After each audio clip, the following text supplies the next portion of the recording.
Now, let's dive into today's story. Chapter 1. Shadows Behind Success. Dominic Navarro never considered himself lucky until the day he met Bianca. The boardroom of Stafford Financial Holdings buzzed with tension that morning. 7 investment bankers sat with perfectly tailored suits and practiced smiles, each hoping to secure the management contract for Gilbert Stafford's newly acquired tech portfolio. "Mr. Navarro, your presentation was unconventional," Gilbert said, leaning forward in his chair, gold cufflinks catching the light. "Everyone else showed me projections of double-digit returns. You showed me risks." "What?" Dominic maintained eye contact.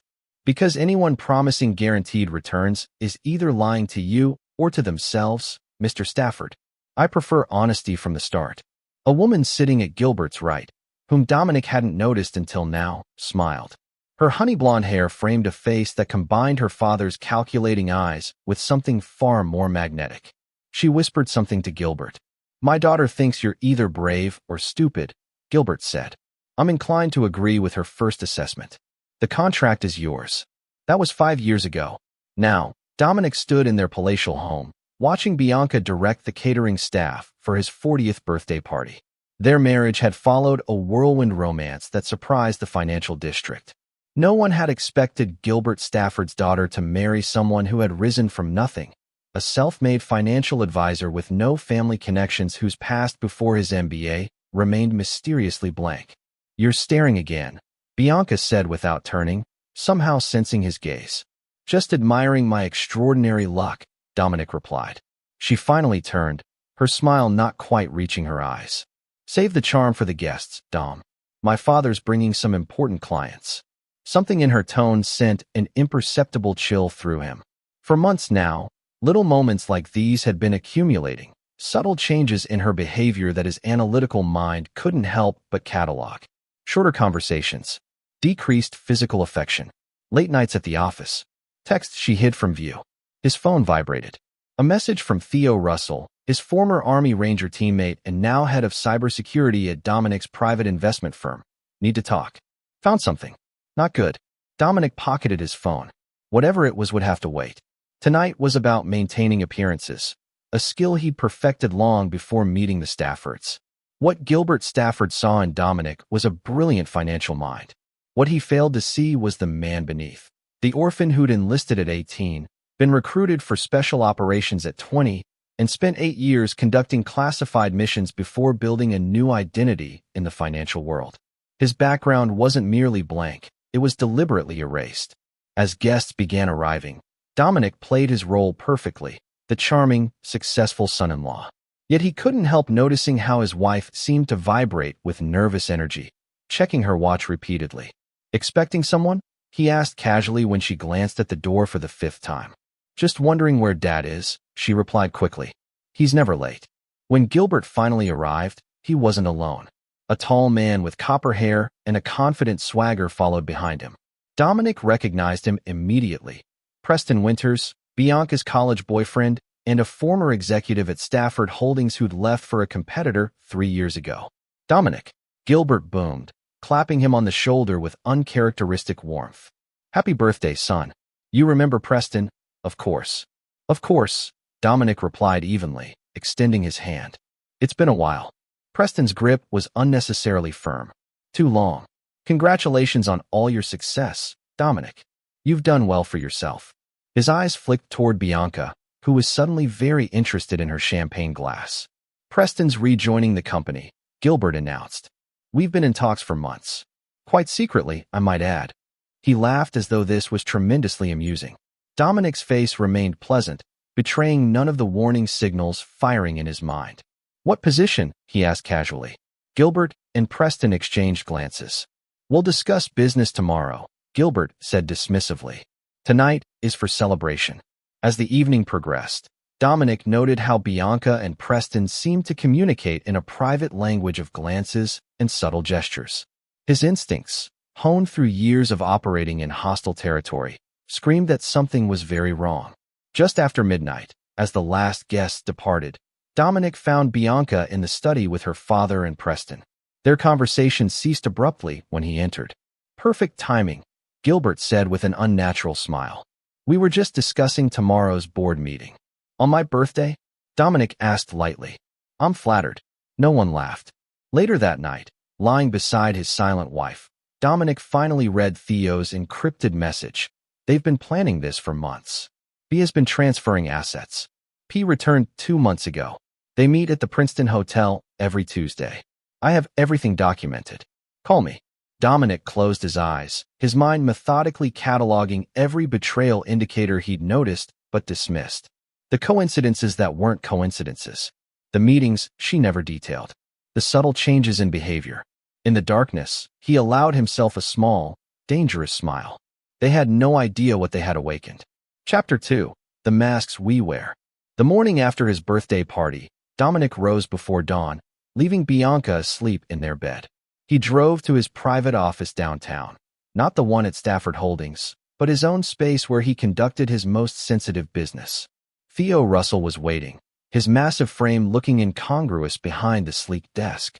Once the most feared combat specialist in their unit, Theo now hid his lethal abilities behind designer suits and cybersecurity credentials. How bad? Dominic asked, skipping pleasantries. Theo slid a tablet across the desk. They've been methodical. Bianca's been meeting Preston for 6 months. Gilbert brought him back 3 months ago as a consultant. They've been transferring control of your joint assets gradually. The board votes today to install Preston as Chief Investment Officer, your position. There's a prenup clause about professional misconduct they're planning to trigger. Dominic scrolled through surveillance photos, text messages, and financial records. His face revealed nothing, but his eyes grew colder with each swipe. You weren't surprised, Theo observed. I suspected. Confirmation is clarifying. Dominic set down the tablet. What else? Gilbert's been bad-mouthing your investment strategies to the board for weeks. They've manipulated 3 of your client portfolios to show losses. And this, Theo handed him a document. Divorce papers, already prepared. They're planning something at the board meeting. Dominic examined the papers, noting how thoroughly they'd planned to strip him of everything. They want to humiliate me professionally, then personally. What's our play? Theo asked. Dominic leaned back. First, we secure what's mine. Transfer everything from our contingency structures. Second, I attend the board meeting as if I know nothing. And third, a cold smile crossed Dominic's face. I start dismantling their lives piece by piece. The Stafford Holdings boardroom hummed with subdued energy when Dominic entered. Gilbert sat at the head of the table, Preston to his right, where Dominic usually sat. Bianca was present, unusual for these meetings, seated beside Preston. Dominic, Gilbert acknowledged coldly. We've already begun. Dominic took the only remaining seat, at the far end of the table, away from the power position. By all means, continue. Gilbert cleared his throat. As I was saying, our portfolio performance under current management has been concerning. Preston has presented an alternative strategy that the board finds compelling. For the next hour, Dominic watched Preston present deliberately manipulated data from his accounts. 3 major portfolios showed significant losses, portfolios that Dominic knew were actually performing well above market averages. When Preston finished, Gilbert turned to Dominic. Do you have anything to add? Just a question, Dominic said calmly. When did you decide Preston would make a better son-in-law than me? The room went silent. Gilbert's face flushed. This is about business, not personal matters. Is it? Dominic stood, buttoning his jacket. Then you won't mind explaining why portfolio performance data has been falsified, or why client funds were moved without authorization to create artificial losses. That's absurd, Preston snapped. Dominic ignored him, addressing the board. Check the transaction logs. Compare them with the official reports filed with regulators. Someone has been manipulating data, a federal offense, as you all know. Gilbert's face reddened further. These accusations are verifiable, Dominic interrupted. I've already submitted evidence to our compliance department and the SEC. But don't worry, I've made it clear that the board wasn't aware of these irregularities. The board members exchanged alarmed glances. This meeting is adjourned, Gilbert announced sharply. Dominic, my office.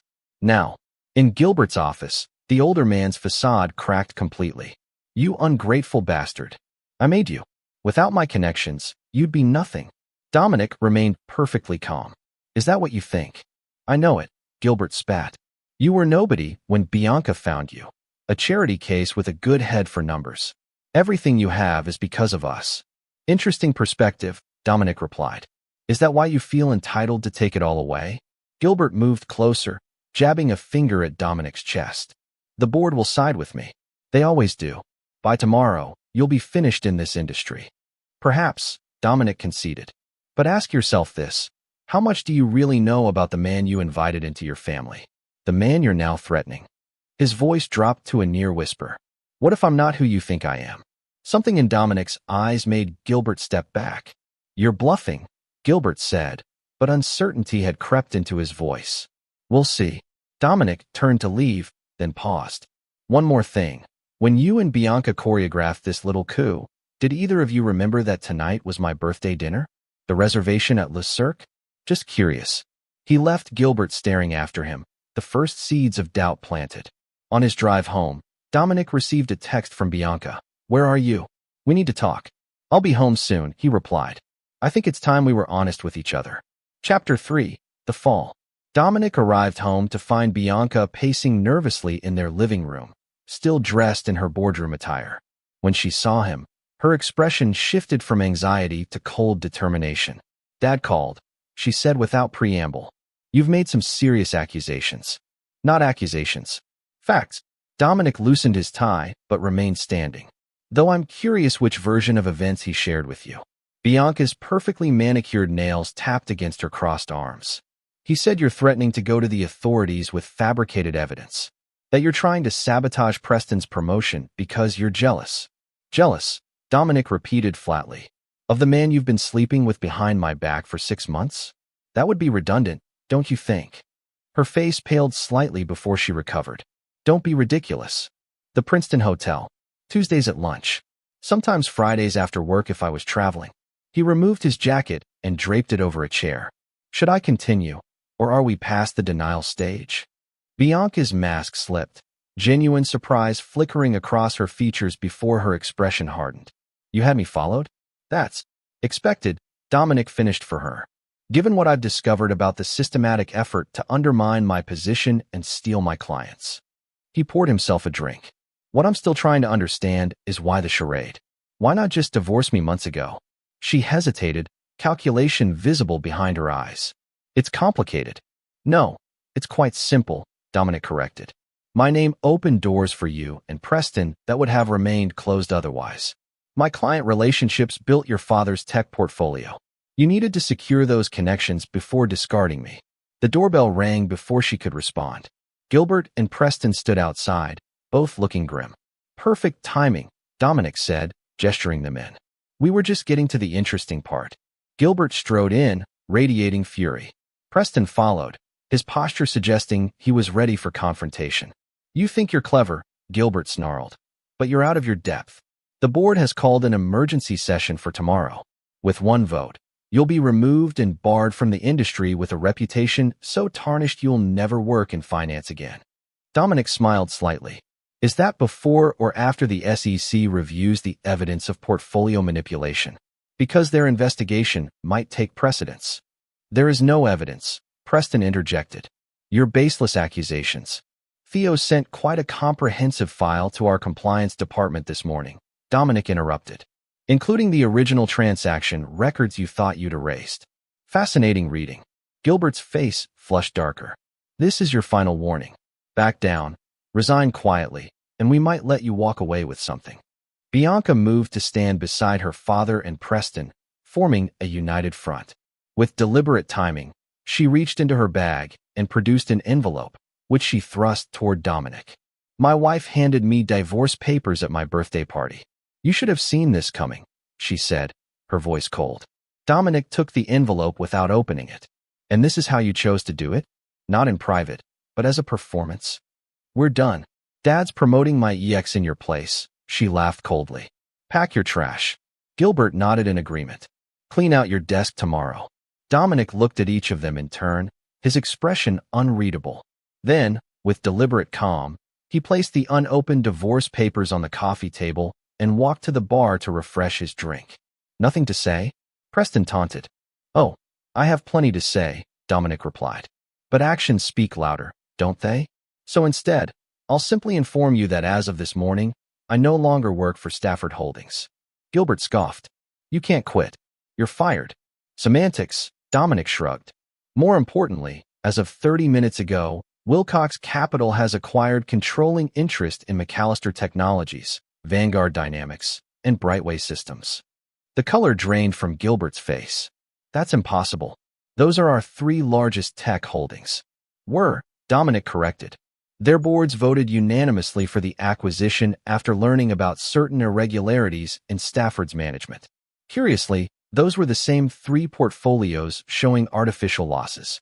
Did you really think the CEOs wouldn't take my calls when you started manipulating their stock values? Gilbert seemed to age before their eyes. You can't do this. Those accounts represent 40% of our holdings. 37.6, to be precise, Dominic said. But who's counting? He finished his drink and set down the glass. Now, if you'll excuse me, I have dinner plans. This isn't over, Bianca hissed. Dominic paused at the doorway. You're right about that. It's just beginning. His gaze swept over them one last time.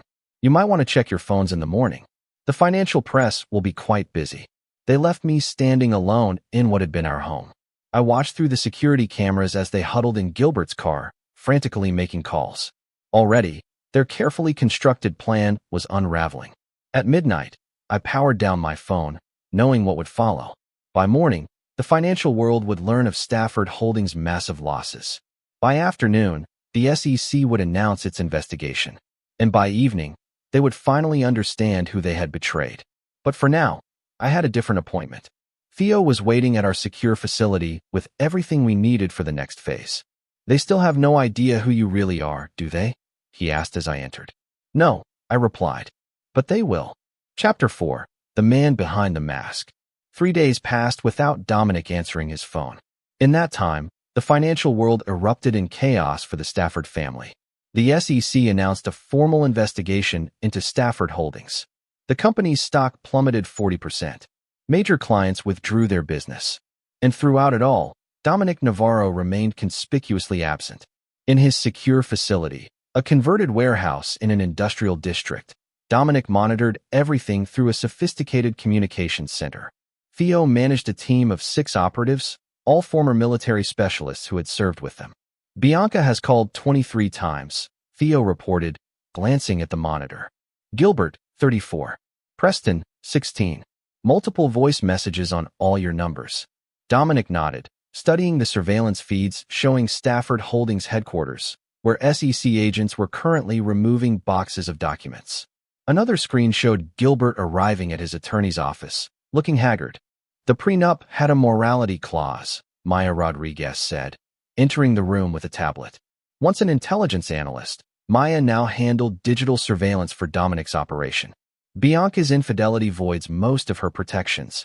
Your lawyer confirms the divorce can proceed on your terms. And the property transfers? Dominic asked. Reversed, Maya confirmed. The attempt to move your joint assets triggered fraud alerts. Everything's frozen pending investigation. Dominic turned to a wall map displaying his global assets, properties, businesses, and financial holdings that the Staffords had never known existed. Before meeting Bianca, he had built a substantial fortune through his private investment firm, Axiom Capital, operating under a web of shell corporations and trusts.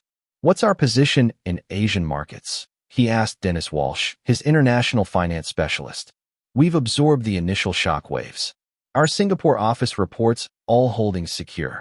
The Chong Group has agreed to your proposed partnership. Dominic nodded. And the Stafford vulnerability assessment.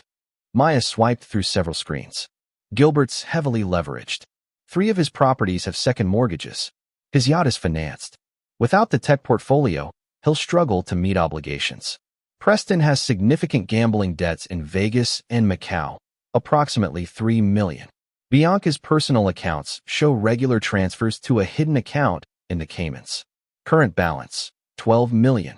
Money she skimmed from our joint accounts, Dominic noted. Prepare the documentation for the prosecutors. The facility door opened, and a distinguished older man entered. Victor Castillo, once the handler for Dominic's special operations team, now served as his chief strategist. They're getting desperate, Victor said without preamble. Gilbert tried to contact our mutual friends at the State Department. He's looking for leverage against you. Dominic smiled slightly. And they denied knowing you personally. Officially, you're just another financial advisor. As expected, Dominic turned back to the monitors. What about the offshore accounts? We've tracked the money trail from Stafford Holdings through 7 shell companies. They've been systematically draining corporate assets for years, at least 80 million diverted to private accounts. The documentation is being anonymously delivered to the SEC tomorrow. Good. Dominic checked his watch. It's time for phase 2. He activated a secure phone that hadn't been used in 5 years and dialed Gilbert Stafford's private line. Gilbert answered immediately. Dominic? Where the hell have you been? Do you have any idea what's happening? I have a fairly comprehensive understanding, Dominic replied calmly. How are you holding up, Gilbert? Cut the crap. The SEC is crawling through my offices. 3 major clients have withdrawn their portfolios. The board is calling for my resignation. You need to fix this. Fix what exactly? The fraudulent transactions you approved? The client manipulations? Or perhaps your daughter's infidelity? Gilbert's voice lowered to a growl. Listen to me, you ungrateful bastard. I don't know what game you're playing, but… No games, Dominic interrupted. Just consequences. Though I am curious about something. When you brought Preston back, did you investigate where he'd been for the past 3 years? A pause. What are you talking about? His time with Meridian Capital. His sudden departure. The client funds that disappeared. It's all quite fascinating reading. You're bluffing, Gilbert said, but uncertainty tinged his voice. Am I? Perhaps you should ask him about the Liechtenstein accounts. Or don't. The federal prosecutors will be asking soon enough. Gilbert's breathing became audible. What do you want? Nothing you can provide, Dominic replied. Check your email in 10 minutes. You'll find something interesting. He ended the call and nodded to Maya, who sent the prepared email containing detailed evidence of Preston's past financial crimes, complete with account numbers and transaction records. How long before he calls Preston? Theo asked. 5 minutes, Dominic predicted. How many messages have they left now? 78. 3 days later, panicked voicemails. 78 of them after realizing who really I was. Dominic allowed himself a small, cold smile. It's time they learned. Get the car ready. He had spent 5 years crafting the perfect image for the Staffords, the brilliant but conventional financial advisor, the dutiful son-in-law, the man who seemed to have no past before his MBA. Now it was time to reveal the truth. An hour later, Dominic walked into Stafford Holdings for the first time since his birthday. Security guards looked uncertain whether to stop him, their instructions contradicted by the sheer confidence with which he moved through the building. He took the executive elevator to the top floor, where Bianca, Gilbert, and Preston were huddled in Gilbert's office. Their conversation stopped abruptly when he entered. Dominic, Bianca breathed, standing quickly. Her carefully applied makeup couldn't hide her lack of sleep. Where have you been? We've been trying to reach you for days. I'm aware, he replied, remaining by the door. 78 messages. Quite persistent. Gilbert looked as though he'd aged a decade. Did you send those files? About Preston? Preston's face contorted with rage. Whatever he sent you is fabricated. He's trying to drive a wedge between us. The Liechtenstein accounts aren't fabricated, Dominic said mildly. Neither are the transactions you authorized using client funds. The regulatory authorities in 3 countries have been building that case for 2 years. You son of a bitch. Preston lunged forward, but Dominic sidestepped easily, and Preston stumbled against the desk. Physical confrontation, Preston? Is that your solution? Dominic straightened his cuffs. How disappointing. Bianca stepped forward, her expression shifting to one he recognized, the calculated charm she employed when manipulating situations to her advantage. Dominic, please, she said, her voice softening. This has all spiraled out of control. We need to talk privately. We are talking, he replied. Though I'm curious, what changed? 3 days ago, you were quite confident in your decision to end our marriage. The situation has changed, Gilbert interjected.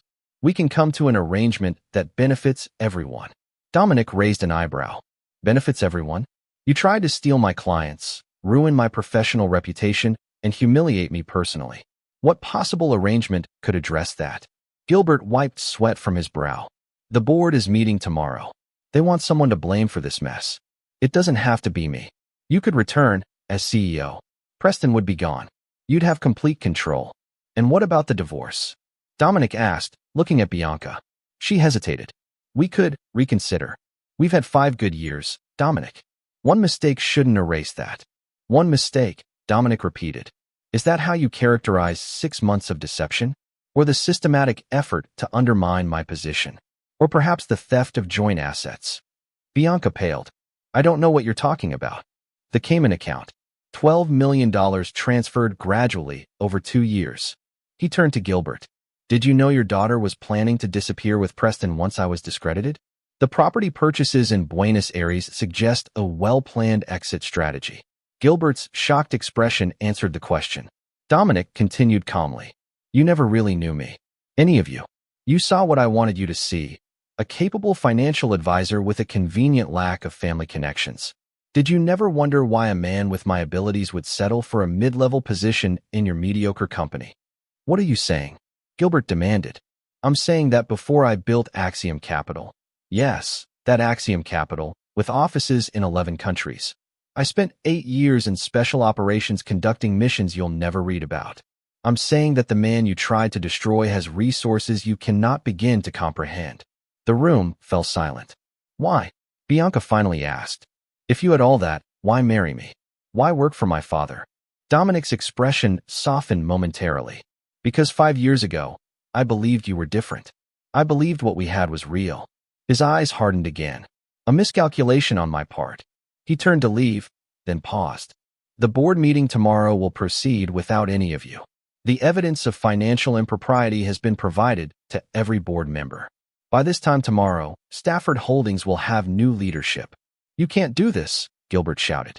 This company is my life's work. You should have considered that before you tried to take mine, Dominic replied. And Gilbert, those offshore accounts you've been filling for years? The authorities are particularly interested in the source of those funds. As he walked away, Bianca rushed after him. Dominic, wait. Whatever you think happened, we can fix this. He turned, studying her face. Once so beloved, now revealing the calculation behind her beauty. There's nothing to fix, Bianca. It's already done. Chapter 5, The Spider's Web. The following morning, national business headlines announced the shocking news. Gilbert Stafford had resigned as CEO of Stafford Holdings amid allegations of financial impropriety. The board had appointed an interim leadership team pending a full investigation. The company's stock plummeted another 15%. In Dominic's secure facility, Maya updated the team on developments. Preston Winters was detained at Teterboro Airport attempting to leave the country. Federal agents seized his passport and electronic devices. Bianca has withdrawn to the Stafford estate in Greenwich. Gilbert is meeting with attorneys. Dominic nodded, reviewing the latest financial reports.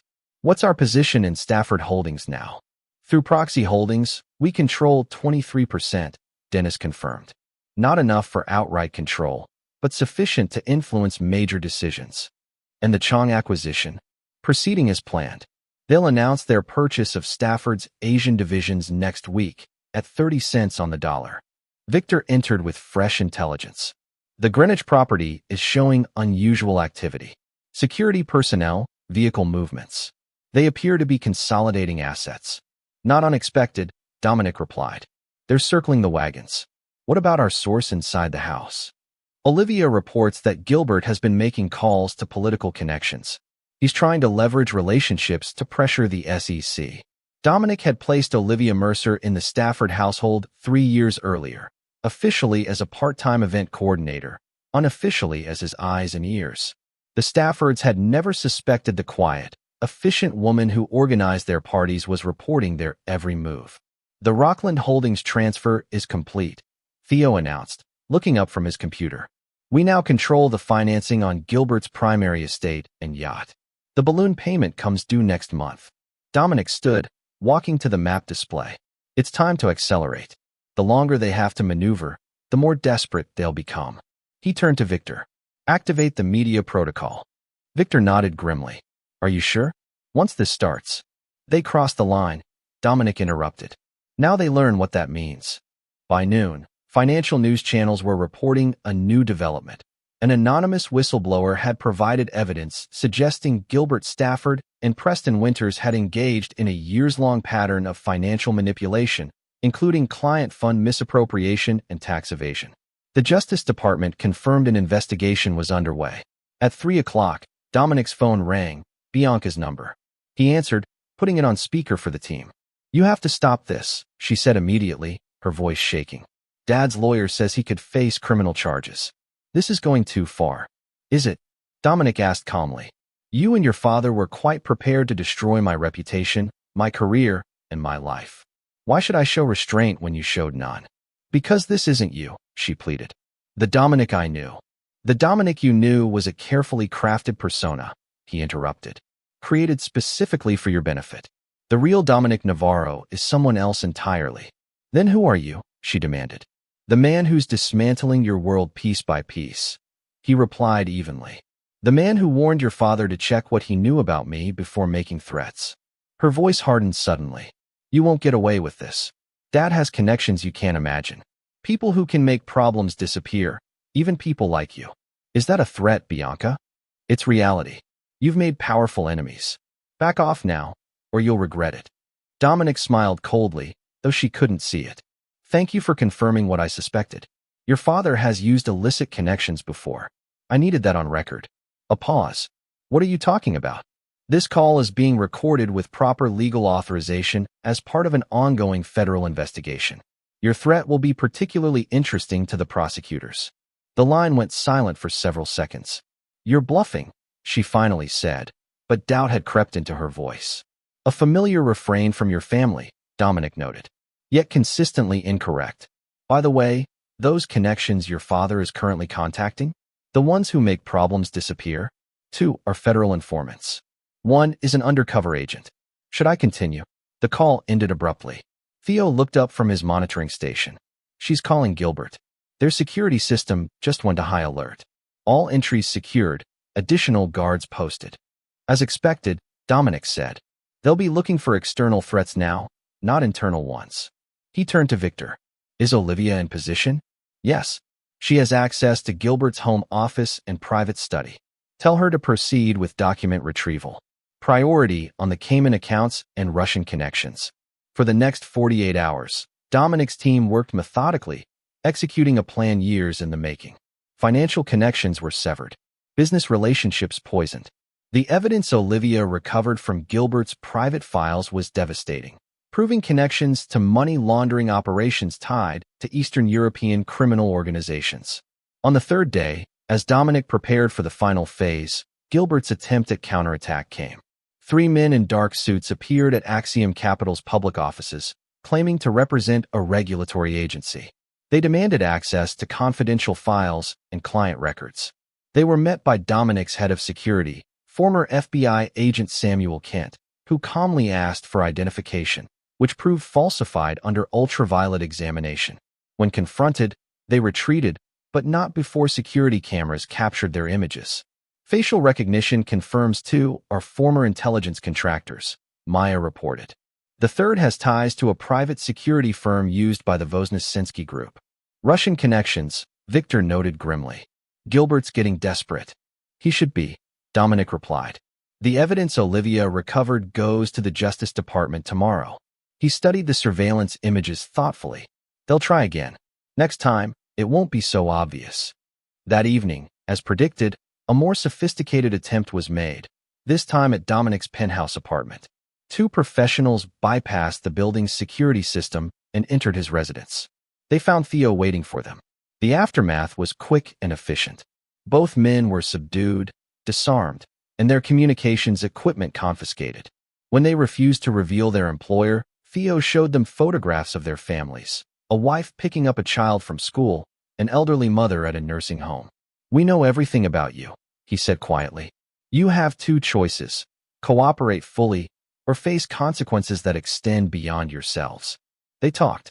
The information led directly back to Gilbert through 3 intermediaries. By morning, Dominic had recordings, transfer records, and sworn statements documenting Gilbert's attempt to have him intimidated, or worse. "We have everything we need," Victor confirmed. "The prosecutors are standing by." Dominic nodded, checking his watch. It's time for the final meeting. Chapter 6. The Unraveling.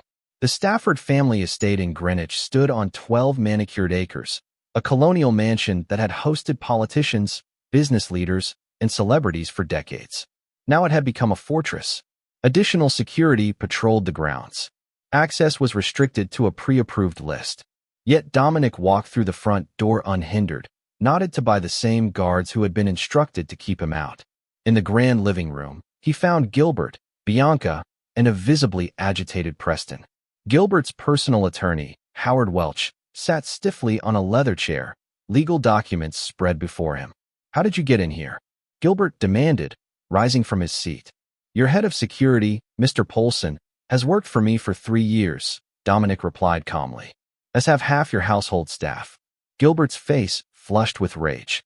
"You infiltrated my home? My private life?" "Rather effectively," Dominic agreed, taking a seat without invitation. "Though to be fair, you made it remarkably easy. People who feel unappreciated are surprisingly willing to change allegiances." Bianca's perfect composure had finally cracked. Dark circles shadowed her eyes, and her hands trembled slightly. "What do you want from us? Haven't you done enough?" "Enough?" Dominic raised an eyebrow. "I've barely started." He turned to the attorney. "Mr. Welch, I assume you're here to discuss damage control. Let me save you some billable hours. There is no controlling this damage." Welch cleared his throat nervously. "Mr. Navarro, my clients are prepared to make significant concessions to resolve this situation amicably. Full divorce settlement on your terms. Control of the relevant portfolio companies. A public statement clearing your professional reputation." "How generous," Dominic said dryly. "And in exchange?" "You cease this vendetta," Gilbert interjected. "You call off the federal investigation. You allow us to salvage what remains of our lives and dignity." Dominic studied each of them in turn. Gilbert's barely contained fury, Bianca's calculated desperation, Preston's pallid fear. These people had plotted to destroy him without hesitation or remorse. They had used him, betrayed him, and when he proved inconvenient, they'd tried to discard him. "There's something none of you have asked," he said finally. "Not once in all this chaos. Not once in your 78 desperate messages." "What's that?" Bianca asked warily. "Why? Why would I marry into a family like yours? Why would I, with all my resources and abilities, subject myself to Gilbert's petty tyranny for 5 years? Why would I build your business, expand your influence, strengthen your position?" The room fell silent. It wasn't for love, though I admit that became a complication. His gaze lingered on Bianca. It wasn't for money or connections. I had plenty of both. Gilbert leaned forward. "Then why?"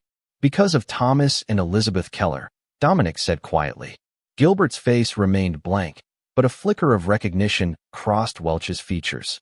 "Who?" Bianca asked. "My parents," Dominic replied. "Though I was born Dominic Keller. They owned a regional investment firm in the Midwest, small but successful. 23 years ago, they were approached by an aggressive New York firm looking to expand. The negotiations seemed promising at first. Then suddenly, their major clients began leaving. Their reputation was systematically attacked. Financial irregularities appeared in their accounts, irregularities they couldn't explain. Understanding dawned in Gilbert's eyes. Within 6 months, they were ruined, Dominic continued. My father had a heart attack under the stress.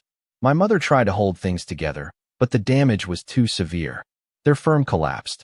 The New York company swooped in and acquired their client base for pennies on the dollar. 3 months later, my mother took her own life. I had nothing to do with that, Gilbert said, but his voice lacked conviction. Didn't you? Dominic asked softly. Stafford Acquisitions, 2002. You personally led the negotiations. When they resisted your initial offer, you initiated what you called aggressive competitive tactics. It's all documented in your private files. That was business, Gilbert protested. Nothing personal. It became personal when both my parents died, Dominic replied, his voice ice cold. It became very personal when I found myself an orphan at 18 because of your ruthlessness. Bianca stared at him in shock. You married me for revenge? I married you to understand, Dominic corrected. To learn how men like your father operate. To see inside the machinery of destruction you've all become so comfortable wielding against others. He looked directly at Gilbert. And yes, eventually, to dismantle that machinery piece by piece. You're insane, Preston blurted. No, I'm methodical, Dominic replied. Everything that's happening now was set in motion years ago. The offshore account investigations, the client relationship transitions, the strategic positioning of key personnel. I've been preparing for this moment since before I met any of you. Gilbert seemed to physically shrink. What happens now? Now, Dominic stood. Now federal agents are currently executing search warrants at all Stafford Holdings offices. They're seizing computers, files, and records related to the offshore accounts and Russian connections. Similar warrants are being executed at your other properties. He checked his watch. They should be arriving here within 20 minutes. Welch looked stricken. This is persecution. We'll fight it. With what resources? Dominic asked mildly. Stafford Holdings stock has lost 60% of its value. Your clients are fleeing. Your assets are frozen. Your reputation is in tatters. He turned to Preston. And your star financial mind has his own legal troubles to contend with. You've destroyed everything, Bianca whispered. No, Dominic corrected. I've merely ensured consequences for your actions, past and present. You tried to destroy me without a second thought. Did you really believe I would simply accept that fate? The sound of vehicles approaching interrupted their conversation. Through the window, they could see black SUVs with federal markings entering the property. One last thing, Dominic said, reaching into his jacket. He placed a small flash drive on the table. This contains evidence that might mitigate some of the charges against you, Bianca. Not all, but some. Whether you use it is your choice. Her eyes narrowed. Why would you give me this? Because despite everything, there was a time when I believed in us, he replied simply. Consider it a final acknowledgement of what might have been. He walked to the door as federal agents approached the house. This won't bring your parents back, Gilbert called after him, a final desperate jab. Dominic paused. No, it won't. But it will ensure that you never do to another family what you did to mine. He looked back one last time. Goodbye, Gilbert. Goodbye, Bianca. As he walked away, he could hear the agents announcing themselves at the door, the beginning of the end for the Stafford Empire. 5 years of careful planning, of patient positioning, had culminated in this moment. It didn't feel like triumph. It didn't even feel like justice. But it felt like completion. In his car, Theo waited with the engine running. All done. Yes, Dominic replied, looking back at the house as agents led the Staffords out to waiting vehicles. It's done. What now? Theo asked. Dominic considered the question. For so long, his life had been defined by this mission, this need to understand and ultimately dismantle the forces that had destroyed his family. Now that it was accomplished, what remained? Now we rebuild, he said finally. There are other families out there suffering because of people like Gilbert. Other lives being destroyed by those who see people as disposable assets. A new mission? Theo asked with a slight smile. Something like that, Dominic agreed. Something better. As they drove away, Dominic didn't look back again. The past was finally settled. The future, a future free from the weight of old grievances, waited ahead. Chapter 7, Desperate Measures. 2 weeks passed. The Stafford case dominated financial news, with each day bringing new revelations about the scope of corruption within what had once been a respected institution. Gilbert and Preston remained in federal custody, denied bail due to flight risk. Bianca, released on house arrest with an ankle monitor, was confined to a modest apartment, all her assets frozen pending investigation. Dominic watched these developments from his newly established headquarters in a Manhattan skyscraper. Axiom Capital had emerged from the shadows, suddenly recognized as a major player in international finance. Business publications scrambled to profile the mysterious Dominic Navarro, or Keller, as some now called him, whose vendetta against Gilbert Stafford had exposed one of the decade's most significant financial scandals. The Justice Department wants another meeting, Victor reported, entering Dominic's office with a tablet. They're building their RICO case against Gilbert and have additional questions about the Russian connections. Dominic nodded, reviewing market data on his screen. Schedule it for Thursday. What's the status on the Stafford Holdings transition? The interim board is stabilizing operations. They've approached us about acquiring the European division at a significant discount. Decline, Dominic said. Let Chong take it. They have better regulatory standing in those markets. Victor hesitated. There's something else. Bianca has been trying to contact you through multiple channels. Her attorney, mutual acquaintances, even attempted to approach Theo yesterday. Dominic's expression remained neutral. For what purpose? She claims to have information you'll want, something not in Gilbert's files, something she kept secret even from him. A desperation play, Dominic concluded. She's facing financial ruin and potential criminal charges. She'll say anything that might give her leverage. Possibly, Victor acknowledged. But our sources indicate she's been making unusual movements within her restricted parameters. Multiple visits to a safety deposit box at First National. Late-night calls to untraceable numbers. The monitoring team thinks it's significant. Dominic considered this. What's your assessment? I think she's holding something back. Something valuable enough that she believes it gives her a bargaining position. Or dangerous enough to serve as insurance, Dominic mused. Very well. Have Maya vet a meeting location. Full security protocols, recording equipment. I'll give her 15 minutes. The meeting was arranged for the following day at a neutral location, a private room in an upscale Manhattan restaurant. Dominic arrived early, allowing his security team to sweep the space for surveillance devices or other threats. Bianca arrived exactly on time, escorted by federal marshals who remained outside the door. She looked diminished, her designer wardrobe replaced by simple business attire, her jewelry conspicuously absent, dark circles under her eyes despite careful makeup. Yet she carried herself with the same practiced grace Dominic had once admired. "Thank you for seeing me," she said, taking a seat across from him. "Victor said you have information I'd find valuable," Dominic replied, not bothering with pleasantries. "You have 15 minutes. She studied him for a moment. "You've won completely, you know. Dad will likely die in prison. Preston is negotiating a plea deal that will still mean years behind bars. Everything the Stafford name represented is destroyed. Your point? My point is that you've achieved your goal. Revenge for your parents. Justice for what happened to them. Whatever you want to call it. Again, your point?" Bianca leaned forward. "There's something you don't know. Something that could change everything." "I've heard that phrase before," Dominic noted dryly. Usually preceding an attempted manipulation. She reached into her purse and produced a small USB drive, placing it on the table between them. "This contains information about your parents' case that wasn't in my father's files. Information he didn't know I had." "And how did you acquire this mysterious information?" Dominic asked skeptically. "From my mother," Bianca replied.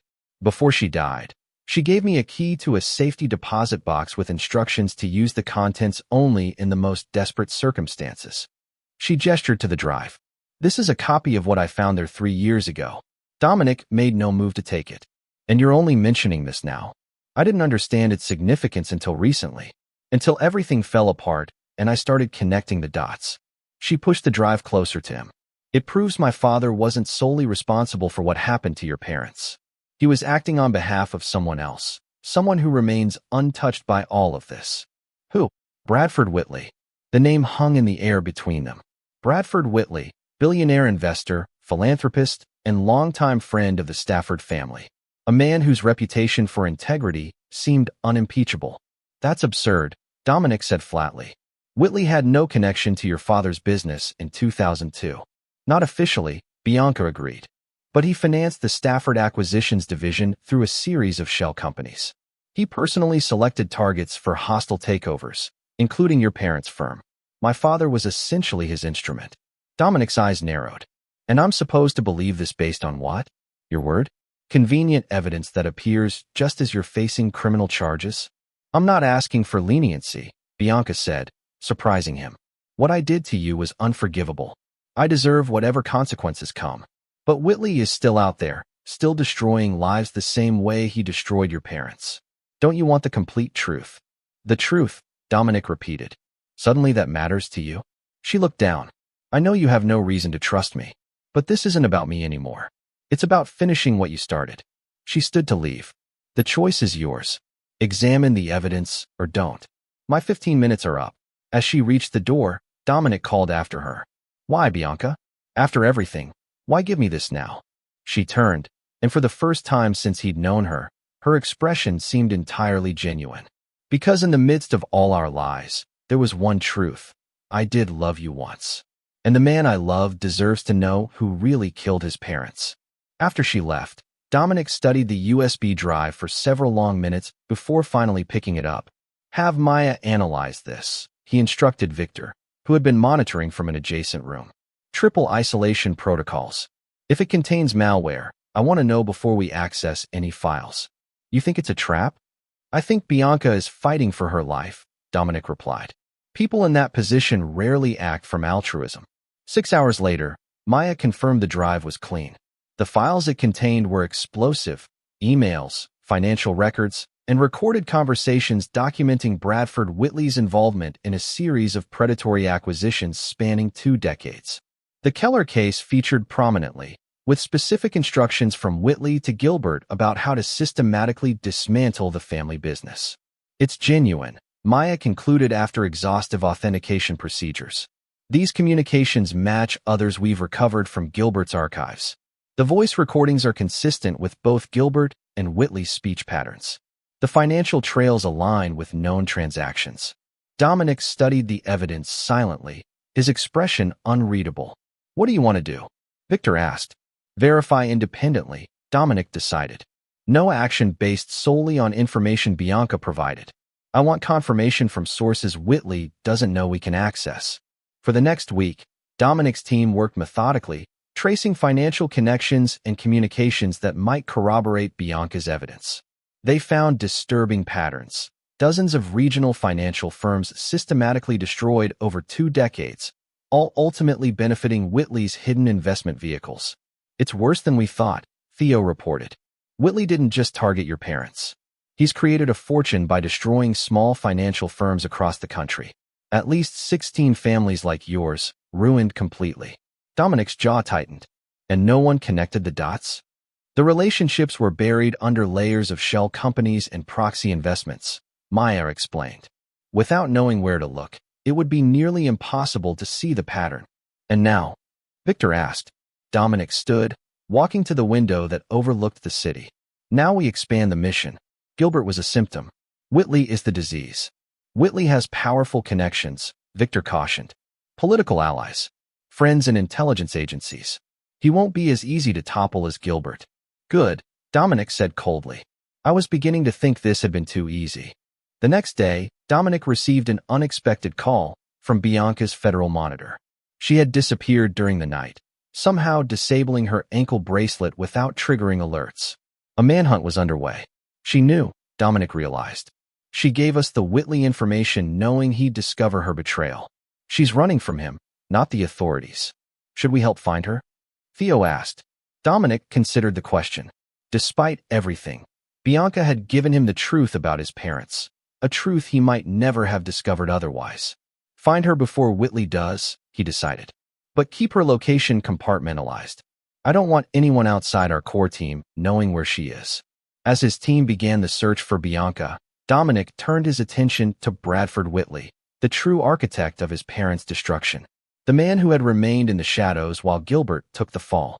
The real enemy had finally been identified. Now it was time for the final phase of a revenge 23 years in the making. Chapter 8. Ghosts from the Past. Bradford Whitley's 70th birthday celebration was the social event of the season. Held at his palatial estate in the Hamptons, the gathering included political leaders, finance titans, and celebrities, all paying homage to a man widely respected for his business acumen and philanthropy. None of them knew that Dominic's team had the entire property under surveillance, with operatives posing as catering staff, security personnel, and even guests. From his command center in Manhattan, Dominic watched the festivities through multiple camera feeds. Our source confirms Whitley received the package, Maya reported. His security team is examining it now. Earlier that day, a messenger had delivered a small box to Whitley's office, containing nothing but a flash drive and a note with 2 words, I know. He's leaving the main ballroom, Theo observed, tracking Whitley's movement through the mansion, heading to his private study with his head of security. Dominic watched as the elderly but still imposing Whitley dismissed his security detail outside the study door, then entered alone. Once inside, Whitley inserted the flash drive into his computer, exactly as Dominic had anticipated. The drive contained a single video file. When Whitley opened it, he found himself looking at Dominic's face. Good evening, Mr. Whitley. The recording began. We haven't been formally introduced. My name is Dominic Keller, though you knew my parents as Thomas and Elizabeth. On the surveillance feed, Whitley's expression shifted from confusion to shock. Yes, those Kellers. The recording continued. The family whose business you destroyed in 2002 through your proxy, Gilbert Stafford. I'm sure you've been following Gilbert's recent troubles in the news. What you may not realize is that those troubles were orchestrated by me as the first phase in a project that has now expanded to include you. Whitley reached for his phone, but hesitated as Dominic's recorded voice continued. You're wondering how much I know. The answer is everything. The 16 regional firms you systematically dismantled. The family's ruined. The 3 suicides directly attributable to your predatory tactics. The Russian money you've been laundering through your philanthropic foundation for the past decade. Whitley's face paled visibly. At this moment, dossiers containing this information are being delivered to the offices of the FBI, the SEC, and the federal prosecutors already handling the Stafford case. Similar packages are being sent to the editorial offices of major financial publications. Dominic watched Whitley closely through the surveillance feed. The man was visibly shaken but not yet broken. However, the recording continued. There is an alternative. In exactly 1 hour, you will receive a call on your private line. If you wish to discuss options that might mitigate the public dimensions of this situation, you will answer that call. If not, I wish you luck with what follows. The video ended. Whitley sat motionless for several moments before suddenly slamming his fist on the desk and reaching for his secure phone. He's calling his crisis team, Theo reported, monitoring the communication, demanding immediate verification of the claims in the video. Right on schedule, Dominic nodded. How long before his people confirm? Given what we've seeded in their systems? 40 minutes. Maybe less. And Bianca? Secure at the Montana location, Maya confirmed. No digital footprint, no trail. She's completely off the grid. Dominic had located Bianca 3 days earlier, finding her hiding in a motel outside Philadelphia. Rather than turning her over to authorities, he'd offered her a choice. Cooperate fully with his operation against Whitley in exchange for protection, or take her chances alone. She had chosen cooperation, providing additional details about Whitley's operations that had proven invaluable. Exactly 1 hour after Whitley viewed the video, Dominic called his private line. You have my attention, Mr. Keller, Whitley answered, his voice steady despite the circumstances. Though I must say, your approach lacks subtlety. Subtlety is a luxury for those with time to spare, Dominic replied. You've already had your people confirm the authenticity of my information, so let's not waste time with denials. A brief silence. What do you want? Justice. How melodramatic, Whitley scoffed. If it's money you're after, name your price. Everyone has one. My parents didn't, Dominic countered. That's why you had to destroy them instead of buying them. Another pause. Business is rarely personal, Mr. Keller. Your parents were simply obstacles to a larger objective. And now you're an obstacle to mine, Dominic said coldly. How does it feel, knowing your entire legacy is about to collapse? You're overestimating your position, Whitley replied, confidence returning to his voice. I've weathered far worse threats than yours. Do you really think I've survived 6 decades in finance without contingency plans? Without friends and places you can't touch? I'm counting on those friends, Dominic said. In fact, I've prepared special packages for each of them. Senator Hargrove, Director Collins at the Bureau, Judge Westmoreland. Comprehensive documentation of their involvement in your schemes. Tell me, how loyal will they remain when their own freedom is at stake? The silence that followed told Dominic he'd struck home. You can destroy me, Whitley finally said, his voice lower. But consider the collateral damage. Thousands of employees. Charitable foundations that depend on my contributions. Pension funds invested in my companies. Are you prepared for that kind of widespread impact? An appeal to collateral damage, Dominic noted. From the man who watched my mother take her own life without a flicker of remorse. Your concern for others is noted but not persuasive. What do you propose? Whitley asked bluntly. Meet me tomorrow. The location will be sent to you 1 hour before. Come alone. Any security personnel will trigger immediate release of all materials to the press. And if I agree to this meeting, then I'll present terms that might allow you to end your life in something other than disgrace and prison. Whitley's breathing was audible through the phone. You're very confident for someone who didn't exist in my awareness a week ago. I've been preparing for this moment for 23 years, Mr. Whitley. Your awareness was irrelevant. After ending the call, Dominic turned to his team. He'll try to locate us through the call. Standard countermeasures. Already implemented, Theo confirmed. The signal was bounced through 17 relays. They'll trace it to a server farm in Singapore. He'll also activate his own intelligence assets, Victor warned. We should assume surveillance attempts, possibly even wet teams if he feels cornered enough. Let him try, Dominic said. We've been ghosts for years. One more day won't be a problem. The meeting location Dominic selected had symbolic significance, a small, abandoned bank building in the Midwest that had once housed the regional headquarters of Keller Financial Services. The building stood empty now, a silent testament to the destruction Whitley had orchestrated 2 decades earlier. Dominic arrived 6 hours before the scheduled meeting, allowing his team to secure the location and establish surveillance of all approach routes. By the time Whitley's car appeared on the horizon, they were ready. True to instructions, Whitley came alone, though Dominic's team had detected and neutralized 3 separate surveillance teams positioned along potential escape routes. The elderly financier emerged from his luxury sedan looking uncharacteristically vulnerable without his usual entourage. Inside the dusty main floor of the bank, Dominic waited at a small table, the only furniture in the otherwise empty space. Sunlight filtered through dirty windows, illuminating dancing dust particles. The symbolic weight of the location was not lost on Whitley, whose eyes took in the faded sign still visible on one wall. Keller Financial. Building your future together. Theatrical, Whitley commented, taking the seat across from Dominic. I suppose I should appreciate the symmetry. This is where my father had his heart attack, Dominic said quietly. Right where you're sitting now. After his 3rd meeting with Gilbert Stafford, when he realized everything he'd built was being systematically dismantled. Whitley's expression remained neutral. The finance industry has always been Darwinian, Mr. Keller. The strong survive. The weak don't. Is that how you justify it? Evolutionary inevitability. I don't need to justify sound business decisions, Whitley replied. But we're not here to debate ethics. You mentioned terms. Dominic placed a document on the table between them. Complete divestiture of all your holdings. Immediate resignation from all boards and positions. A public confession detailing your methods and victims over the past 30 years. Financial restitution to the families you've destroyed, starting with $50 million to each identified victim family. Whitley didn't touch the document. That's not a negotiation. It's a surrender. It's an alternative to what you deserve, Dominic countered. The families of those who committed suicide because of you might prefer more permanent consequences. And if I refuse? Dominic retrieved his phone, holding it where Whitley could see the screen. A messaging app opened to a conversation with the simple text, "Proceed, ready to send." Then within 30 minutes, every major news outlet will receive evidence of your crimes. Within 60 minutes, federal agents will arrive at your home with search warrants.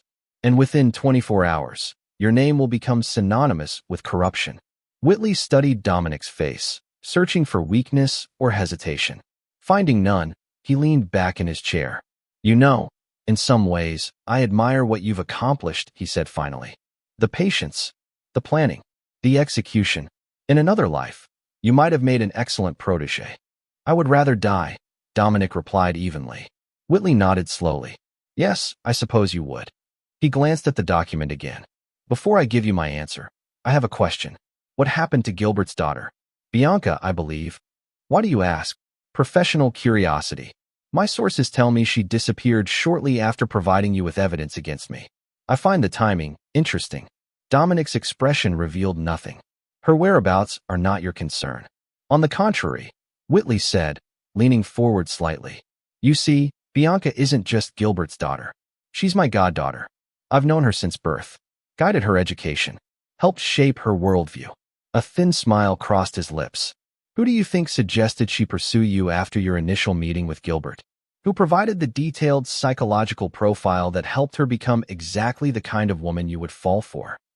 The revelation landed like a physical blow, though Dominic's face remained impassive. You're saying Bianca was part of your operation from the beginning, he said flatly. Not consciously, Whitley clarified. She knew I had an interest in you, but not why. Gilbert didn't know about our connection to your family either. That detail I kept to myself. Insurance, you might say, against exactly this kind of situation. You're lying, Dominic said, but a seed of doubt had been planted. Whitley's smile widened slightly. Am I? Ask yourself. How convenient was your meeting with Gilbert? How quickly did Bianca take an interest in you? Did you never wonder why a woman with her background would be attracted to someone like you? Talented, certainly, but lacking the pedigree she'd been raised to value. Dominic remained silent, mentally reviewing the early days of his relationship with Bianca, the seemingly chance encounters, her unexpected interest, the whirlwind romance that had accelerated his insertion into the Stafford organization. This changes nothing, he said finally. Your manipulation may have extended further than I realized, but the end result remains the same. You will sign this agreement, or you will face the consequences. Whitley studied him for a long moment. You know what truly separated your parents from other targets? They refused to compromise their principles, even when facing complete ruin. Gilbert offered them a way out, a lesser role in the merged company, a comfortable retirement. They refused. He shook his head slightly. Pride is a dangerous quality in our business, Mr. Keller. It blinds one to pragmatic solutions. Sign the document, Dominic repeated, his voice hardening. Whitley sighed, then reached for the papers. You've won this round. I'll sign your agreement, with one condition. You're not in a position to make conditions. Hear me out, Whitley insisted. I sign everything. I pay everything. I confess everything. But you grant me 6 months before the confession goes public. Time to put my affairs in order. To prepare my family for what's coming. Dominic considered this. 3 months. Not a day more. And during that time, you'll be under constant surveillance. Any attempt to undermine our agreement voids it immediately. Acceptable. Whitley nodded, picking up the pen Dominic provided. As he watched his decades-long enemy sign away his empire, Dominic should have felt triumph. Instead, he felt a growing unease about Whitley's revelations regarding Bianca. Had his entire relationship, his marriage, been merely another layer of manipulation? After Whitley departed, Theo emerged from a back room where he'd been monitoring the conversation. You believe what he said about Bianca? He asked. It doesn't matter, Dominic replied. The outcome is the same. But as they left the building, Dominic couldn't help glancing back at the faded sign bearing his family name. For the first time since beginning his mission of vengeance, he questioned whether true closure was possible, or whether some wounds remained beyond healing, regardless of how complete the victory. Chapter 9. The Inheritance of Vengeance. 3 months passed with surprising tranquility. Bradford Whitley complied meticulously with every term of their agreement, divesting his holdings, resigning from positions of influence, and preparing detailed confessions of his decades of financial predation. Gilbert Stafford and Preston Winters remained in federal custody, their trials proceeding with mounting evidence of widespread corruption. And Bianca, secured in a remote property Dominic owned in Montana, had become an unexpectedly valuable asset, providing insights into Whitley's operations that helped ensure his compliance. In his Manhattan office, Dominic reviewed the final preparations for Whitley's public confession, scheduled for release the following day. The major outlets have been primed, Maya reported. They'll run simultaneous stories across all platforms. Social media strategy is in place to manage the narrative. And the victim families? Dominic asked. All 16 have been contacted discreetly, Victor confirmed. Financial restitution has been arranged through anonymous trusts. They'll learn the source when the news breaks. Theo entered with a secure tablet. The Montana property just checked in. All secure. Dominic nodded, his mind once again returning to Whitley's revelation about Bianca. Despite his best efforts to dismiss it as a desperate lie, the possibility that his entire marriage had been orchestrated as part of Whitley's manipulation continued to haunt him. I need to see her, he decided abruptly, before tomorrow's announcement. Is that wise? Victor asked cautiously. Your history with her is precisely why I need clarity, Dominic interrupted. Have the jet ready in an hour. The Montana property stood in splendid isolation, a modernist structure of glass and stone nestled against a backdrop of mountains. As Dominic's car approached, he noted the subtle security measures integrated into the landscape. Motion sensors disguised as decorative lighting, surveillance cameras concealed within the architecture. Inside, he found Bianca in the main living area, reading beside a massive stone fireplace. She looked up as he entered, surprise briefly crossing her features before she composed herself. I didn't expect you, she said, setting aside her book. Evidently, Dominic replied, taking a seat across from her. Tomorrow, Whitley's confession goes public. Everything ends. She nodded slowly. And what happens to me afterward? That depends, Dominic said, studying her face. On whether you're finally willing to tell me the complete truth. I've told you everything about Whitley's operations. Not about that, he interrupted. About us. About how we began. Understanding dawned in her eyes.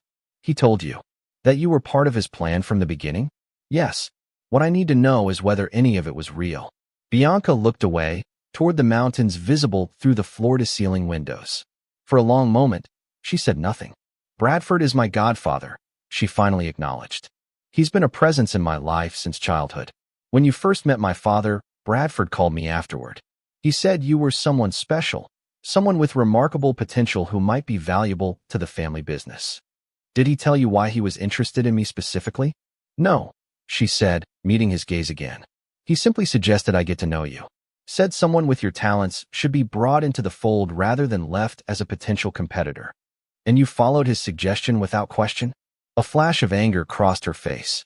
I was raised to respect Bradford's business instincts.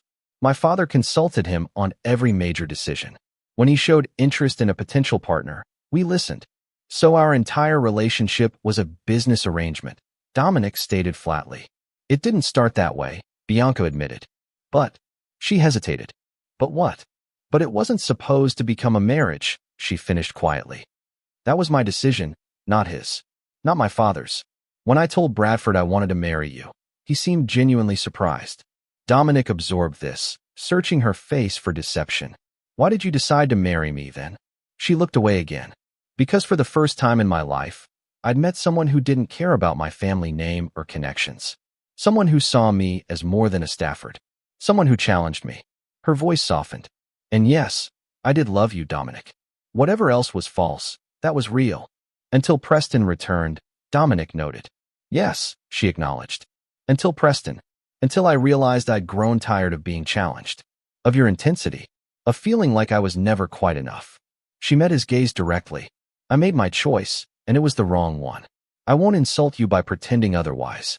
And the evidence against Whitley? Why give that to me? Because by then, I'd realized what kind of men my father and Bradford truly were, she replied. How they used people, including me, as pawns in their games. The evidence was my mother's insurance policy. She knew, Dominic. She knew what they had done to your family and others. She couldn't stop it, but she preserved the truth. Dominic considered this. You could have used that evidence as a bargaining chip with prosecutors. Reduced your own charges. I could have, she agreed. But I gave it to you instead. Make of that what you will. They sat in silence for several minutes, the weight of their shared past hanging between them. What happens to me tomorrow? She finally asked again.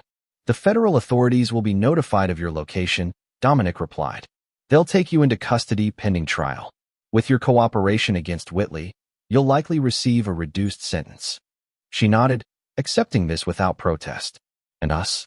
Is there any path to forgiveness? Dominic stood, moving to the window. The mountains stood impassive and eternal against the darkening sky, unmoved by human concerns, untroubled by questions of betrayal or vengeance. Forgiveness isn't in my nature, he said finally. Not for the kind of betrayal you orchestrated. Not for the partnership you formed with Preston against me.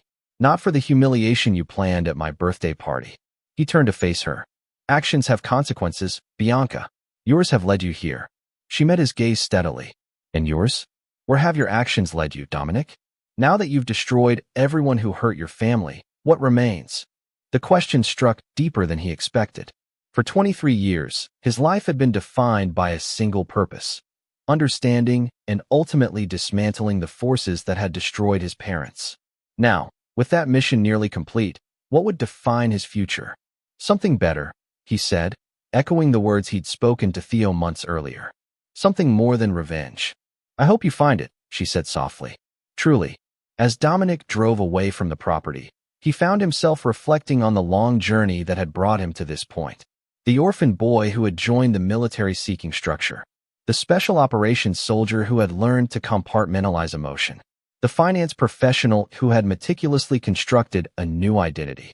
The husband who had discovered betrayal. The avenger who had dismantled an empire. Each version of himself had served a purpose, advancing him toward his ultimate goal. But who would he become now that the goal was achieved? The following morning, Bradford Whitley's confession was released to the press. The financial world reeled from revelations about one of its most respected figures. The 16 families who had been destroyed by his predatory tactics received not only financial restitution, but public vindication. Justice, delayed but not denied, was finally served. Dominic watched the coverage from his office, surrounded by his core team. "It's done," Victor said quietly. "After all these years." Dominic nodded, his expression thoughtful. "The Whitley phase is done. The Stafford phase is done. But there are others like them out there. Other families being destroyed by powerful people who believe themselves beyond accountability." "A new mission?" Theo asked. "A better purpose," Dominic corrected. "My parents built their business to help people secure their futures, to protect what they'd worked for. In the end, there was no one to protect them." He turned to his team. "But we can protect others." Over the following year, Axiom Capital transformed, shifting from traditional investment services to specialized operations targeting predatory financial practices. Dominic's team, with their unique combination of intelligence backgrounds and financial expertise, became formidable advocates for victims of corporate predation. Gilbert Stafford received a 20-year sentence for financial crimes, effectively a life sentence at his age. Preston Winters, in exchange for testimony, received 12 years. Bianca, benefiting from her cooperation against Whitley, was sentenced to 5 years, eligible for parole after 3. Bradford Whitley, true to the agreement, surrendered his empire and fortune. 6 months after his public confession, he was found dead in his substantially reduced home, an apparent suicide, though rumors persisted of connections to Russian entities unhappy with his cooperation with authorities. On the anniversary of his parents' deaths, Dominic visited their graves for the first time in years. The small Midwestern cemetery was peaceful, far removed from the financial battlefields where he had waged his campaign of vengeance. As he placed flowers on their shared headstone, he felt a sense of completion, not the cold satisfaction of revenge accomplished, but the warmer recognition of justice served. "It's done," he told them quietly. "The people who destroyed you have faced consequences. Your name has been cleared." He paused, feeling the weight of 2 decades of single-minded purpose lifting gradually. "I'm building something new now. Something worthy of your legacy." On his way back to the airport, Dominic received a call from Victor. "The Reynolds family in Seattle," Victor reported without preamble. "Small investment firm being systematically targeted by Meridian Global. Classic predatory tactics. They've reached out through our new foundation. Investigate thoroughly," Dominic instructed. "If it's confirmed, prepare a full response strategy." "Already in progress," Victor confirmed. "This one feels familiar." "Then we know exactly what to do," Dominic replied, a sense of purpose settling over him. Different from the cold determination of vengeance, closer to the principled resolve his parents had embodied. The inheritance of vengeance had served its purpose, clearing the path for something better to take root. Not forgiveness, some wounds went too deep for that, but perhaps, at last, a way forward that honored what had been lost without being defined solely by its absence. As his plane lifted into the clear autumn sky, Dominic Navarro, once Dominic Keller, looked not backward toward the graves of his parents, but forward toward a future where their true legacy might finally be realized. This is where our story comes to an end. Share your thoughts in the comments section. Thanks for your time. If you enjoy this story, please subscribe to this channel. Click on the video you see on the screen, and I will see you there.